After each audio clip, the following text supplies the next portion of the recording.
నమస్తేనా. లైవ్లోకి రావడానికి కారణం ఎందుకంటే ఇంత ముందుగాలగా వైసీపీ ప్రభుత్వంలో సుగాలి ప్రీతి అనే పాప రేప్ చేసి చంపేసి ఉరివేసుకొని చచ్చినట్టు చిత్రీకరించారు. దాని మీద పవన్ కళ్యాణ్ మొత్తం రాష్ట్రం అంటే తెలిసేటట్టుగా చేసినాడు. నీకు న్యాయం చేర్చాం తల్లి అని మాటిచ్చినాడు. అదే పని మీదనే ఉన్నాడు. కొంతమంది వైసీపీలు ఏమంటున్నారంటే సుగాలి ప్రీతి తల్లి దగ్గరికి వెళ్ళి అమ్మ ఇట్లా మాట్లాడని మాట్లాడించి కూటమి ప్రభుత్వం మీద పవన్ కళ్యాణ్ మీద బురద చల్లుతున్నారు.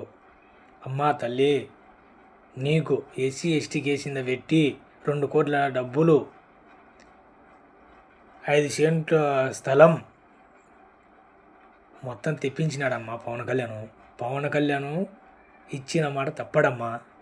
నువ్వు నిదానంగా ఉండమ్మా, ఎవరి మాటలు నమ్మకమ్మా తల్లి. నీకు న్యాయం జరుగుతుంది. పవన్ కళ్యాణ్ అన్న న్యాయం చేస్తాడు. ఎవరి మాటలు అస్సలు వినాకు. ఎవరు వచ్చినా కానీ నాకు అన్న తోడున్నాడని చెప్పు. కూట ప్రభుత్వం నీకు తోడు ఉంటుంది. ఎవరి మాటలో విని ఎవరి చేటలో చేయకమ్మ తల్లి.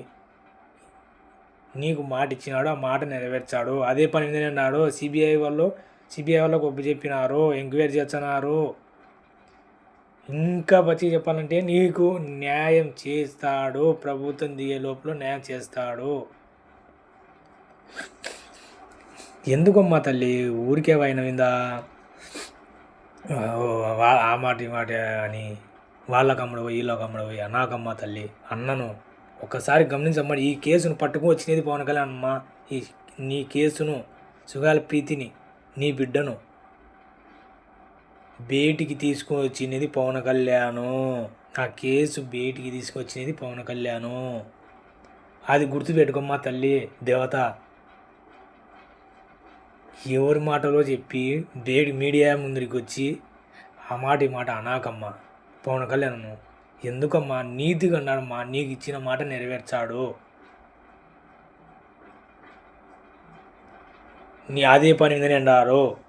నువ్వు ఎందుకు తల్లి ఎవరి మాటలో చెప్పి వాళ్ళ మాట ఇళ్ళ మాట లేని మీడియా మీదకి వచ్చి అన్నను అనడం. నీకు న్యాయం చేసే బాధ్యత పవన్ కళ్యాణ్ది. అది నీకు మాట ఇచ్చాడు. అన్న మాట ఇచ్చినాడంటేనా ఆ మాట నెరవేర్చేంత వరకు నిద్రపోడు. నీ గురించే నీ బిడ్డ గురించి ఆలోచిస్తున్నాడు. గుర్తుపెట్టుకో తల్లి. ఇప్పుడు మీడియా